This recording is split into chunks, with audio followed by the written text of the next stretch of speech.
조합제TV 시청자 여러분 안녕하십니까. 2019년 3월 8일 오후 3시입니다.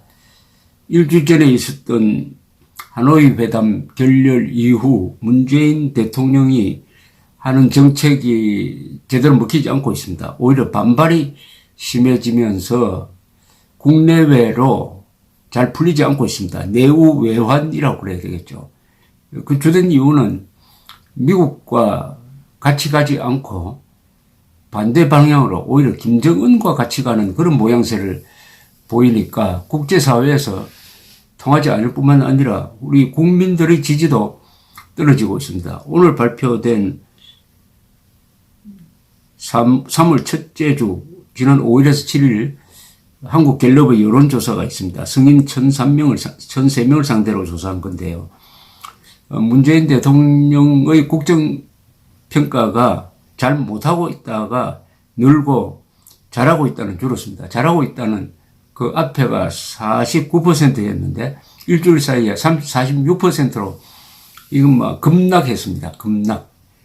잘 못하고 있다는 3%가 늘어서 46대 45니까 막 동률을 이루고 있습니다. 여기서 흥미로운 것은 그러면 김정은이가 핵을 과연 포기하겠느냐. 우리 국민들의 약 64%가 절대로 포기 안 한다. 64%가. 그렇게 믿고 있습니다. 그러면 문재인 대통령이 그동안에 지난 1년 동안에 김정은과 세 차례 만나면서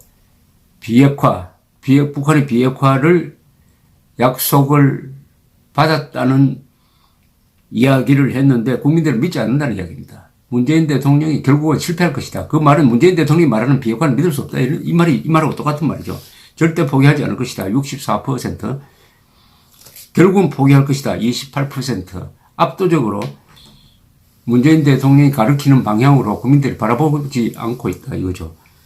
그리고 국제적으로도 지금 문재인 대통령이 지난 3월 1일 기념사에서 아주 동떨어진 이야기를 한 것은 지금 하노이 회담이 깨져버렸는데도 그래도 우리는 마이웨이 하겠다. 즉 개성공단과 금강산 관광 재개를 위해서 미국과 협의하겠다는 이야기를 했는데 그렇게 하자마자 지난 5일 통일부가 나서가지고 개성공단과 금강산 관광 재개에 대해서 남북관계 개선을 통해 한반도 평화정착을 촉진하고 북한의 밝은 미래를 보여줌으로써 한반도 비핵화 달성에도 기여할 수 있는 남북 호혜적 사업이라면서 미국 측과 협의하겠다.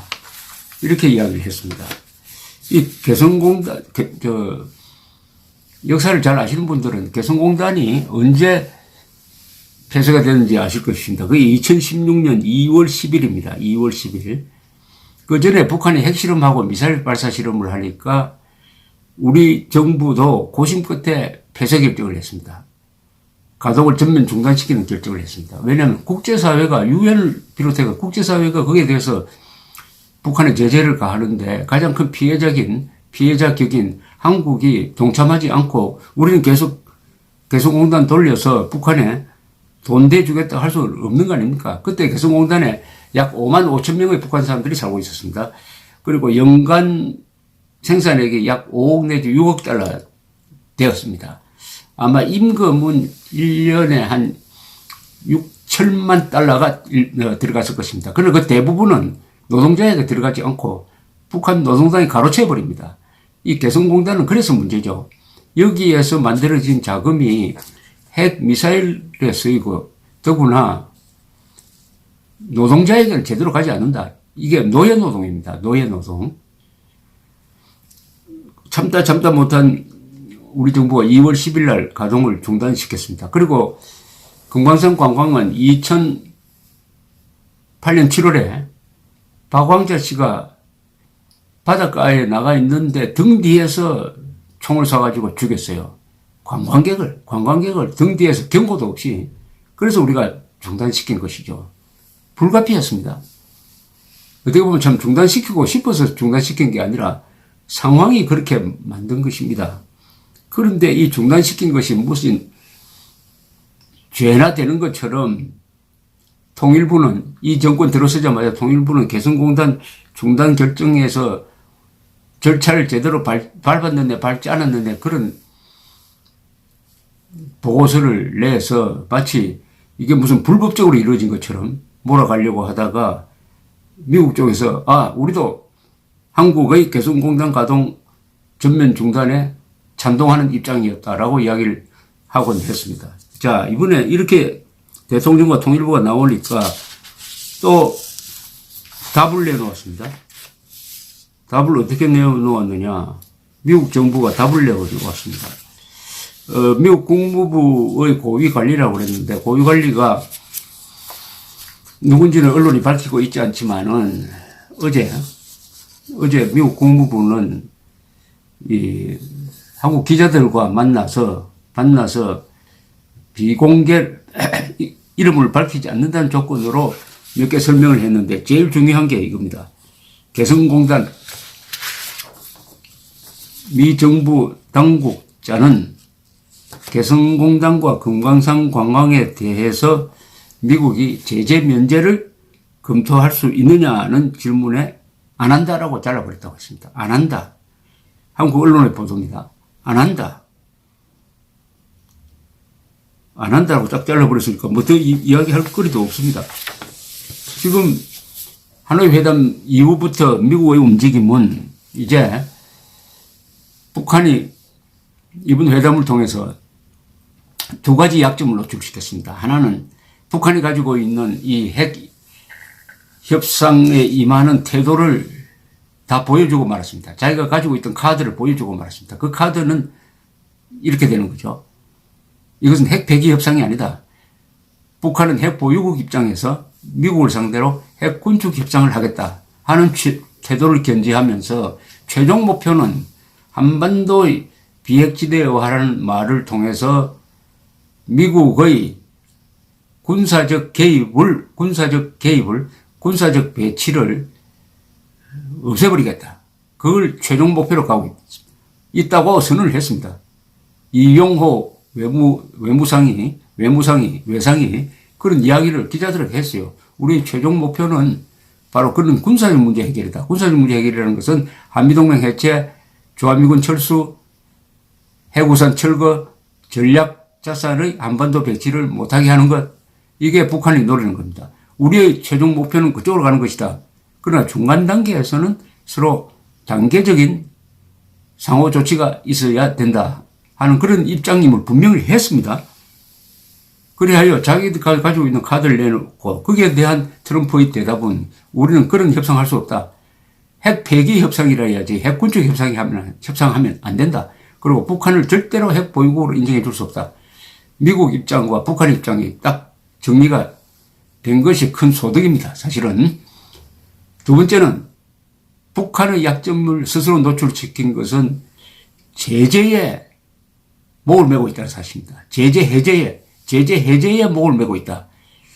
종전선언이라든지 미국 대표부를 평양에 둔다는 문제보다도 제재 해제에 큰 비중을 두고 임하고 있다는 것은 그게 약점이라는 거죠. 경제 제재가 먹히고 있다는 거죠. 이게 체제를 흔들 정도의 위기 상황을 조성하고 있다는 약점을 스스로 노출시키고 말았던 것입니다.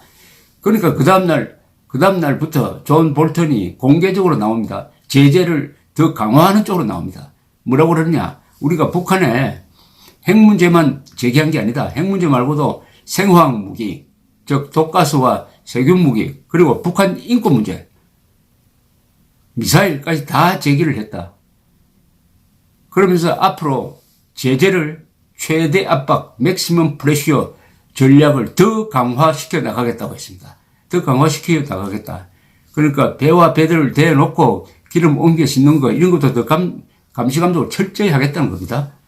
이런 분위기 속에서 또 미국 의회가 그것을 적극적으로 뒷받침합니다. 미국 상원이. 그리고 러시아도 공개적으로 북한의 핵 보유국화는 절대로 우리도 인정할 수 없다. 이렇게 나옵니다. 그런데 북한 편을 들어야 될 중국은 또 입을 닫고 그냥 가만히 있어요. 중국은 지금 자기 불덩이에 떨어진 게 무역 보복입니다. 미국의 무역 보복을 당하고 있으니까 다른 데 신경 쓸 여가가 없어요. 김정은을 뭐 보호하고 나설 여가가 없습니다. 다만 문재인 정권 하나만, 세계에서 유일하게 문재인 정권 하나면 북한 핵 문제에 대해서 가장 엄격해야 할 문재인 정권만이 가장 부드럽게 나오고 있는 것입니다. 유일한 세계에서 김정은 정권의 가장 엄격해야 할, 가장 경계해야 할 한국 정부가 가장 안이하게 나온다. 이게 참 코미디 같은데, 그런 상황에서 아무리 대통령이 나서서 개성공단과 금강산 관광 우리만 좀 재개하도록 해달라 하면 이게 말이 먹히겠습니까? 지금 북한의 약점을 딱 잡고 그 방향으로 계속 쪼여가려고 하는 마당에 거기에 구멍을 내달라고 하면은 문재인 대통령을 도대체 어떻게 보겠습니까? 작년 가을에는 유럽을 돌아다니면서 만나는 정상들마다 북한에 대한 제재 완화를 요구를 했다가 다 퇴짜를 맞은 기록이 있습니다. 퇴짜를 다 맞았어요. 그런데 그보다 훨씬 더 나쁜 상황에서, 즉 북한이 핵 폐기할 의사가 없다는 것이 확인된 이 시점에서 무슨 논리로서 개성공단 금강산 관광 재개해야 북한이 핵을 포기할 것이다. 이런 논리가 그게 상식적으로 먹히리라고 보십니까? 강도짓 못하게 하려면은 우리가 계속 강도에게 뭘 갖다 바쳐야 돼 하는 거하고 마찬가지죠. 그렇게 할 바에야 경찰에 신고를 해가지고 형사들이 배치하도록 만드는 게 낫지. 어쨌든 너무나 좀 박제하다고 생각할 정도로 미국 정부가 단호하게 문재인 대통령에게 찬물을 끼얹었습니다. 개성공단 금강산 안 된다. 그거 안 된다면 다른 방법이 없습니다. 유엔 제재도 걸리고 미국의 독자적 제재도 걸리고 이것은 상식에도 반하는 것이죠. 그래서 문재인 대통령이 오늘 또 좌절의 맛을 보았습니다.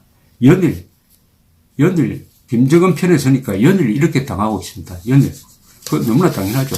김정은 대 세계 문명국가의 대결 구도에서 김정은 편에 서면은 문명국가들로부터 계속 공격을 당하게 되어 있지 않겠습니까? 그것을 뒷받침할 만한 여러와 같은 한국의 여론 지지가 있으면 견딜 수가 있습니다. 어제 남북 철도를 또 뭐 연결하고 현대화를 해야 된다는 그런 논의가 있는 세미나장에서 추미애 전 더불어민주당 대표는 또 이런 이야기 했지 않습니까? 뭐라고 했습니까? 김정은이가 기차 타고 토탈 한 일주일 동안 갔다 왔다 하는 걸 보니까 동북아시아의 철도 네트워크 공동체가 형성되어야 한다는 것을 상징적으로 보여줬다. 이런 식으로 경강부회를 하고 있습니다. 이 통일부가 말한 거하고 비슷하죠. 비핵화 분위기를 촉진시키기 위해서는 계속 대북 제재를 완화해가지고 경제적 도움을 줘야 된다. 말이 안 되죠, 말이. 여기 이제 등장하는 말이 민족과 평화입니다. 추미애 씨는 민족과 평화를 위한 거니까 대북 제재의 대상이 안 된다. 그것은 부족주의나 하는 이야기죠. 문명국가의 법치 개념도 없고 또 한국인으로서 꼭 가져야 할 피와 식별 능력도 마비시키는 게 가짜 민족, 가짜 평화선동인데 이게 한국 국내에서야 사람들을 속이기 위해서 일정하게